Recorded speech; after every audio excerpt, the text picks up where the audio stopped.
sa ating feelings. Kaya naman tingnan nyo itong dalawang tong bata na tumulong din sa pamumulot ng basura. Kunwari ay napakasipag nila pero pag inutusan ng kanilang mga magulang sa kanilang pamamahay, aabutin ka ng siyam-siyam bago makinig sa mga utos mo. Buweset!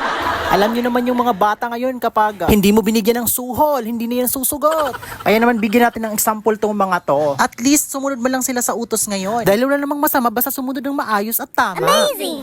Correct ka dyan, kaya naman panitilihin nating malinis yung ating barangay. At dahil sa araw na ito ay yung tinatawag na Kalinisan sa Bagong Pilipinas program. Kaya naman hinikayat ang bawat barangay na kahit magbawas naman lang ng mga basura sa ating mga tahanan. Amazing! Kaya naman dahil sa super active ng mga kabataan ngayon, ito yung naging resulta sa pagpupulot namin ng mga basura. At kahit kakaunti lang yung nag-participate, mas marami-rami naman din yung nakuha naming mga dumi. Isa ka na doon.